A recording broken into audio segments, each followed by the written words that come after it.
Hello there, ladies and gentlemen, and thank you for tuning into PSB Sports. With me today, I've got a very special guest, just moved up to light heavyweight. It's the wise guy, guys, Mr. Frank Buglioni. Frank, thank you so much for talking to PSB Sports. How are you doing? My pleasure, Pav. Thank you for having me on. And yeah, I'm very well, thank you. Thank you very much, Frank. Thank you. So, Frank, it was recently announced that since your last fight, you are going to move up to the light heavyweight division. First of all, Frank, you've been at super middleweight for most of your career. What was the particular reasoning you've decided to step up now? Well, I mean, my debut, I made it kind of in between light heavy and I fought a cruiserweight. Sure. And I've had obviously a lot of sparring with light heavies and cruisers, and Sure. always seemed to do well because I've had the speed and the strength to mix it with those guys. And as I say, I've always done well at that weight. Super middleweight, I was very big for super middle. Sure. And it was getting harder and harder to make. So I just made the conscious decision. I said, look, I'm gonna go up to light heavy. It's 7 pounds less I've got to lose. It's not the fact that I've got to put any weight on. It's just that I'm coming down from 14 stone to 12. Yeah. Let's make it 12 and a half. Makes that a little bit easier. Exactly. And do you believe? I've heard a lot of fighters, such as Nathan Cleverly. I remember Cleverly said when he moved up from light heavy to cruiser, I know it's a much more bigger step up. Yeah, that's right. He said that as he was losing the weight to get down to light heavyweight, he felt that some of his punch power was going in those last few pounds. Are you hoping that some of that punch power will actually carry up in weight and it's going to make you more powerful? This is it. I mean, when people say, "Oh, you're moving up a weight, you're not going to be as strong, you're not going to be as powerful," I think it's the opposite. Sure. Sometimes when you take that little bit extra off, that you don't have to lose, you can actually lose power. So I'll be keeping my reserves, my energy levels will be better, my fitness will be better, and no doubt my strength and my power will be better. I mean, all my successful sparring and sparring against top guys, I've done really well was when I was 12, 10, Yeah. 13 stone. So that's what I'll be going into the ring at and performing properly. How would you assess your time in super middleweight? Because obviously you fought Fedor Chudinov for the WBA title, and he's obviously lost now in a very dubious choice against Felix Sturm. So how would you assess it then, Frank? Yeah, I had a great time at super middle. I was Southern Area champion. Yeah. I was WBA European champion with 4 successful defences. I won the WBA international title. Sure. Obviously, I was a WBA world title challenger. Yeah. And I had the champion over, albeit a little bit after the bell, or on the bell. Yeah. But yeah, as I say, it was fantastic at super middle. Mm-hmm. And if I could make it, I'd still be fighting at super middle because there's some big fights and I think it's wide open. But light heavyweight, I'm going to make my mark and I'm going to go through the domestic scene, make some progress there, and then obviously move up to the European and world level. Absolutely. I mean, I was just about to ask you now. Obviously, your first fight has been announced last week by Hennessy Sports and yourself on Twitter that you'll be fighting on March the 26th. Has any particular opponent yet, Frank, been talked about, been announced? And obviously you mentioned you're going to go down the British route and then the Commonwealth and the European. Any sort of opponent been announced and any particular governing body as well you're choosing to go down? At the moment, it's going to be a comeback fight, a suitable opponent, someone that comes to have a go. I don't want someone with a 70-fight record with 68 losses. It's going to be someone with a 50-50 or a 60-40 winning record. I actually threw a few guys in the mix that I wanted to fight. Yeah. That had very good records, sort of 13, 14 fights, 1 or 2 losses on their career. So, but those guys turned the fight down. They consider it too much of a step up. So I'll see what comes about. I should know within the next week or so, have that confirmed.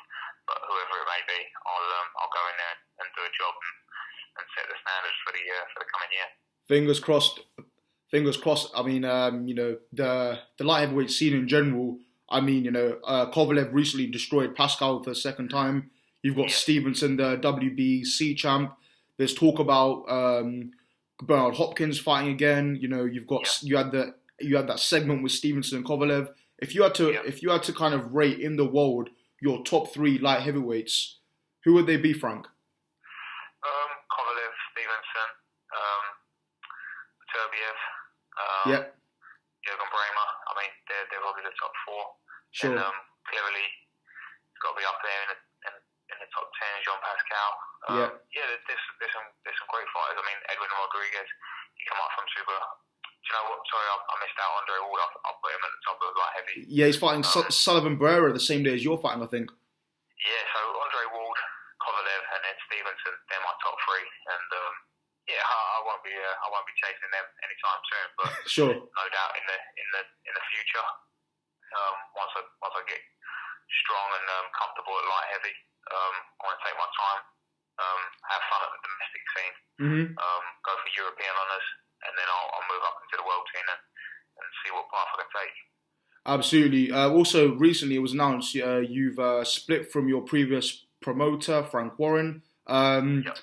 You were with Frank Warren, I believe, from day one, I think. That's correct, yeah. I read the statement on Frank Warren's Twitter. I read the statement on your Facebook.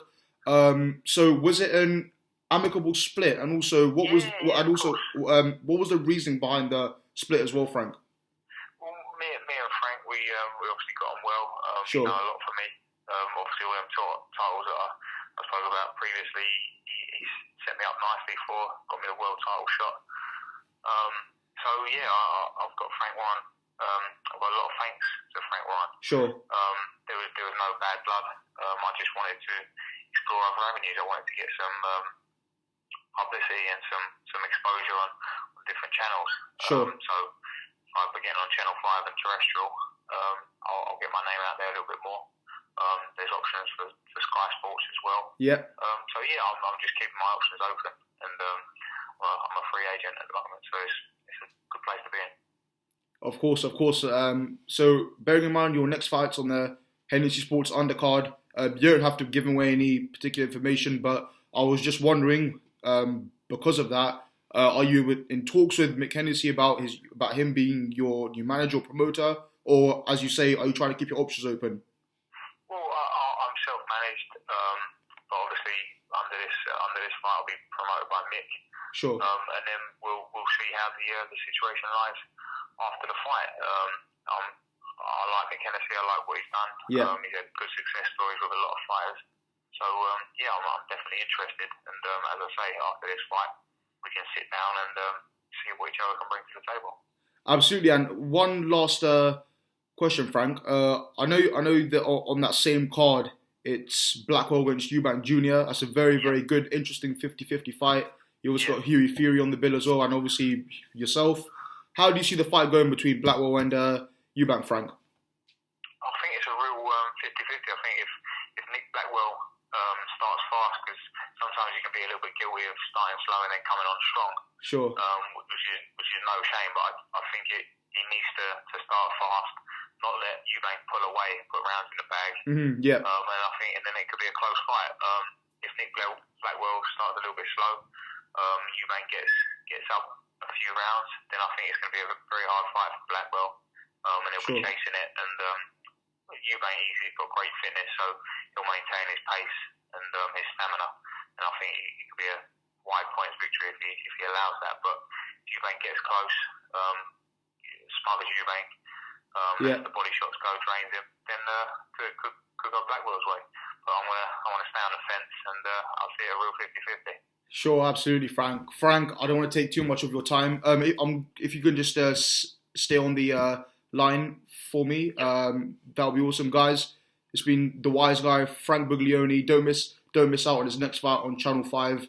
And Frank, I just want to say thank you so much again. Thank you. Thank you, Pav. Thanks for having me. Thanks a lot, mate. Thanks a lot, guys. Do like and subscribe. Pav Bammer of PSP Sports. Thank you very much.